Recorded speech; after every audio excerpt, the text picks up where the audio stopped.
Hi, എല്ലാവർക്കും പുതിയൊരു യൂട്യൂബിലേക്ക് സ്വാഗതം. അപ്പോൾ കുറേ നാളത്തെ കാത്തിരിപ്പിന് ശേഷം ആടുജീവിതം മൂവി കണ്ടു. ഏകദേശം എനിക്കൊന്ന് 2018 ഷൂട്ട് തുടങ്ങിയ മൂവിയാണ്. കോവിഡിൻ്റെ പാൻഡമിക്കും അവരവിടെ കുടുങ്ങിപ്പോയി. അങ്ങനെ കുറേ കാലങ്ങൾക്ക് ശേഷം ഇപ്പോൾ 2024 പടം റിലീസ് ചെയ്തു. ആദ്യത്തെ ദിവസം ആദ്യത്തെ ഷോ തന്നെ കണ്ടു. പടത്തിനെ പറ്റി അഭിപ്രായം പറയുന്നതിന് മുമ്പ് ഞാൻ അതിൻ്റെ റൈറ്ററായിട്ടുള്ള ബെനാമിനെയും അതിലെ റിയൽ ലൈഫ് ക്യാരക്ടറായിട്ടുള്ള നജീബിനെയും ഇന്ന് നേരിട്ട് കണ്ടു. അവരോട് സംസാരിക്കാൻ പറ്റി, അവരുടെ ഒരു ഫോട്ടോ എടുക്കാൻ പറ്റി. ഒരിക്കലും അവരെ കാണാൻ പറ്റുമെന്നോ സംസാരിക്കാൻ പറ്റുമെന്നോ വിചാരിച്ചതല്ല. കാണാൻ പറ്റിയപ്പോൾ അതിൽ വളരെയേറെ സന്തോഷം. ആടുജീവിതത്തിനെ പറ്റി പറഞ്ഞു കഴിഞ്ഞാൽ അത് വായിച്ചിട്ടുണ്ടായിരുന്നില്ല. ഇങ്ങനൊരു സിനിമ ഇറങ്ങുന്നു എന്നുള്ളതുകൊണ്ട് തന്നെ അത് വായിക്കുന്നേക്കാൾ കൂടുതൽ അത് ദൃശ്യാവിഷ്കാരം കാണാം എന്നുള്ള കാത്തിരിപ്പായിരുന്നു എൻ്റേത്. നമുക്കറിയാം, ഒരു സർവൈവൽ ത്രില്ലറാണ്. അവിടുന്ന് ഇവിടുന്ന് പല ഇൻ്റർവ്യൂസും അതൊക്കെ ആയിട്ട് നമ്മൾ കഥകൾ കണ്ടായിരുന്നു. പക്ഷേ അതിൽ ഏറ്റവും കൂടുതൽ നമ്മളെ അട്രാക്ട് ചെയ്തത് ഒരു 16 വർഷമായിട്ട് ബ്ലെസ്സി എന്നൊരു ഡയറക്ടർ, ബ്ലെസ്സിനെ അറിയാലോ, നമ്മുടെ കാഴ്ച, തന്മാത്ര എന്നുള്ള പടങ്ങൾ നമ്മളെ വീണ്ടും കാണാൻ പ്രേരിപ്പിക്കാത്ത ഒരു സംവിധായകനാണ്. പ്രേരിപ്പിക്കാത്തതെന്ന് വെച്ചിട്ടുണ്ടെങ്കിൽ ആ പടം മോശമായതുകൊണ്ടല്ല, ആ പടം നമ്മൾ അത്രയ്ക്ക് ഇമോഷണലി ഹോണ്ട് ചെയ്യണതുകൊണ്ട് നമ്മൾ പിന്നെയും അത് കാണണ്ട എന്ന് വിചാരിക്കുന്ന ഡയറക്ടറിൻ്റെ 16 വർഷങ്ങൾക്ക് ശേഷമുള്ള ഒരു ആടുജീവിതം എന്നൊരു പടം ഇറങ്ങുന്നു. അയാളുടെ കരിയറിലെ 16 വർഷം അയാൾ ഈ പടത്തിന് വേണ്ടി മാറ്റി വെച്ചേക്കുന്നു. നമ്മുടെ പൃഥ്വിരാജ്, നമ്മുടെ മലയാളത്തിലെ ഏറ്റവും തലയെടുപ്പും മസിൽമാനായ പൃഥ്വിരാജ് തൻ്റെ ശരീരം അതിനുവേണ്ടി ക്ഷീണിപ്പിക്കുന്നു. AR റഹ്മാൻ, നമ്മുടെ പണ്ടത്തെ യോധയൊക്കെ കഴിഞ്ഞിട്ട് ഇപ്പോഴാണ് മലയാളത്തിലേക്ക് മ്യൂസിക് ചെയ്യാൻ പറ്റുന്നത്. അങ്ങനെ ഒരുപാട് കാര്യങ്ങൾ ഈ പടത്തിൽ നമ്മൾ അട്രാക്ട് ചെയ്യിപ്പിക്കാനുണ്ടായിരുന്നു.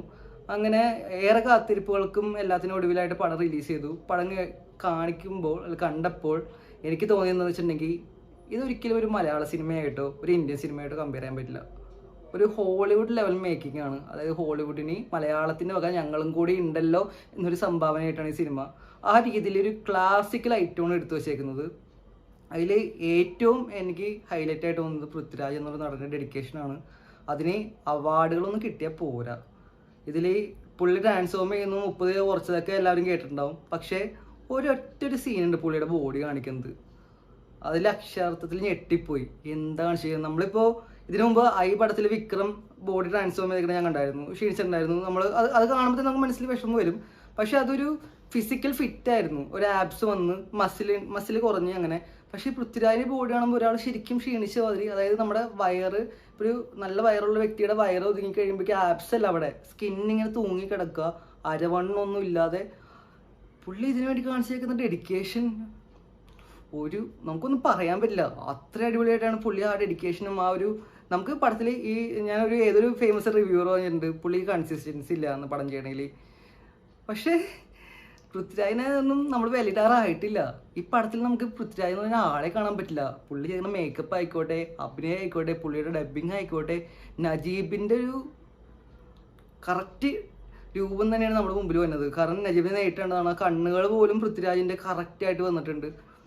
പിന്നെ ബ്ലെസ്സി, ആ ഡയറക്ടർ മാറ്റി വെച്ചേക്കുന്നത്. അതായത് ഒരു ക്ലാസ് പടം ഇറക്കുമ്പോൾ അത് ചിലപ്പോൾ നമുക്ക് ലാഗായിട്ട് തോന്നും. പിന്നെ അതൊരു സെക്കൻഡ് ഹാഫ് ഫുള്ള് മരുഭൂമിക്കുള്ള സർവൈവലാണ്. അത് നമുക്ക് ലാഗ് അടിക്കാം, ഫുള്ള് ഇതാണല്ലോ. പക്ഷേ അതിനെ നമ്മൾ കവർ ചെയ്യുന്നത് അതിൻ്റെ ദൃശ്യാവിഷ്കാരം കൊണ്ടാണ്. കാരണം നമ്മൾ കണ്ടുകൊണ്ടിരിക്കുന്ന വിഷ്വൽസ് നമ്മളെ ബോറടിപ്പിക്കരുത്. ആ മരുഭൂമിയിലെ കുറേ സീനുകളുണ്ട്. അതായത് ഒരു മരുഭൂമിയാണല്ലോ, ഇങ്ങനെ കാറ്റ് വന്ന് ഇങ്ങനെ പോയിക്കൊണ്ടിരിക്കും. അപ്പോൾ ഫുട് പ്രിൻറ്റ്സ് ഉണ്ടാവും. ആ ഫുട് പ്രിൻറ്റ്സ് ഇങ്ങനെ ദൂരേന്ന് ഇങ്ങനെ നടന്നു വന്ന് ഒരു സ്റ്റേജിലെത്തി അവിടെ നിന്ന് തിരിച്ച് ബാക്കിലോട്ട് നടന്നു വന്ന് അതൊക്കെ നമ്മൾ ഒരു ഏരിയൽ ഷോട്ടൊക്കെ കാണിക്കുമ്പോഴേക്കും എപ്പോഴാ എതിർത്തേക്കണേ അങ്ങനത്തെ ഒരു തോന്നലായിരുന്നു. പിന്നെ ഈ മൺകൂനയുടെ മുകളിൽ ഇവർ കിടക്കുമ്പോൾ പിന്നെ അത് രാത്രി പിന്നെ രാവിലെ ആവണത്, അങ്ങനെ കുറേ സീൻസ് ഉണ്ട്. അതൊക്കെ കൃത്യം ഒരു കാൽക്കുലേഷൻ. ഇവർ പറഞ്ഞ മാതിരി ഒരു രാവിലത്തെ ഷോട്ട് ഇവർ ഒരു 25 ദിവസമൊക്കെ വെച്ചാൽ ഷൂട്ട് ചെയ്തേക്കുന്നത്. കാരണം വെട്ടം അത്ര ഉള്ളതുകൊണ്ട്. അങ്ങനെ ആ ഡയറക്ടറിൻ്റെ വിഷൻ. അതുപോലെ തന്നെ ഇപ്പോൾ പൊടിക്കാറ്റ് വന്നപ്പോഴേക്കും ക്യാമറ ഇറക്കിക്കോളൂ, ക്യാമറയ്ക്ക് എന്തെങ്കിലും പറ്റി ഞാൻ മേടിച്ച് തന്നേക്കാം, അങ്ങനെ ഒരു ഡയറക്ടറിൻ്റെ വിഷന് പുറത്ത് ഇവർ കുറേ റിസ്ക് എടുത്ത് ചെയ്തേക്കുന്നതിൻ്റെ എല്ലാം റിസൾട്ട് ഇതുണ്ട്. ഒരിക്കലും ഞാൻ പറയില്ല ഇന്ത്യൻ ഫിലിമായിട്ടുള്ള കമ്പയർ ചെയ്യണം. ഹോളിവുഡ് ലെവലിൽ തന്നെയാണ് പടം എടുത്ത് വെച്ചേക്കുന്നത്. പിന്നെ AR റഹ്മാൻ്റെ മ്യൂസിക്, അതും ഈ പടത്തിൻ്റെ വലിയൊരു ജീവനാണ് കൊടുത്തേക്കുന്നത്. ആ ഒരു ബാക്ക്ഗ്രൗണ്ട് മ്യൂസിക്കൊക്കെ നമ്മുടെ ഉള്ളിൽ ഇങ്ങനെ ഹോണ്ട് ചെയ്തുകൊണ്ടിരിക്കും. കാരണം AR റഹ്മാനൊക്കെ ചില പടങ്ങൾ, അതായത് സ്മോൾ ബജറ്റ് തമിഴിലൊക്കെ ഞാൻ ചെയ്യുമ്പോഴേക്കും എനിക്ക് പാട്ട് അത്ര ഇഷ്ടപ്പെട്ടിട്ടൊന്നുമില്ല.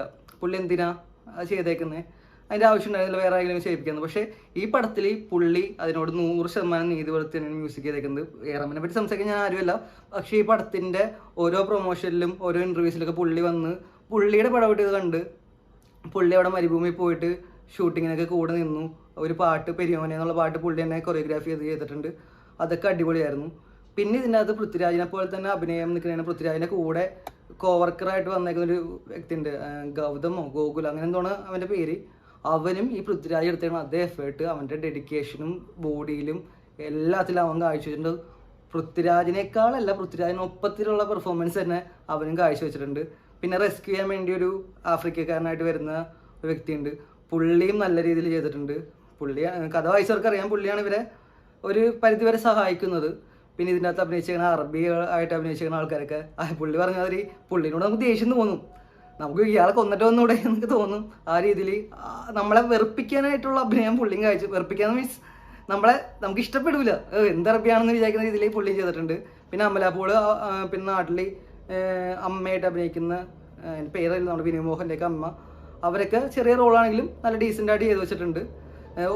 എനിക്കൊരു നെഗറ്റീവായിട്ട് പടത്തിനെ പറ്റി പറയാനുള്ള ഒരു മാസ്റ്റർ പീസ് ഐറ്റം തന്നെയാണ് നിങ്ങൾ തിയേറ്ററിൽ പോയി വാച്ച് ചെയ്യേണ്ടത്. ഇതൊരു സർവൈവൽ ത്രില്ലറാണ്, ഒരാൾ ജീവിച്ച ജീവിതമാണ്, അതാണ് ഈ പടത്തിന് ഏറ്റവും ഹൈലൈറ്റ്. നമ്മൾ ഒന്നും അറിയാത്തൊരു വ്യക്തിയുടെ അടുത്ത് ഈ പടം കാണിച്ചു കഴിഞ്ഞ് ഈ പടം മൊത്തം കണ്ടു കഴിഞ്ഞിട്ട് ഇയാളിപ്പോൾ നമ്മുടെ നാട്ടിൽ ജീവിച്ചിരിപ്പുണ്ട് എന്ന് പറയുമ്പോൾ ആൾക്കാർ ഞെട്ടും, ഇതിനെപ്പറ്റി അറിയാത്ത ആൾക്കാരാണെങ്കിൽ. അതേപോലത്തെ ഒരു ആവിഷ്കാരമാണ് ഈ സിനിമയും ഇതിലെ കഥയും.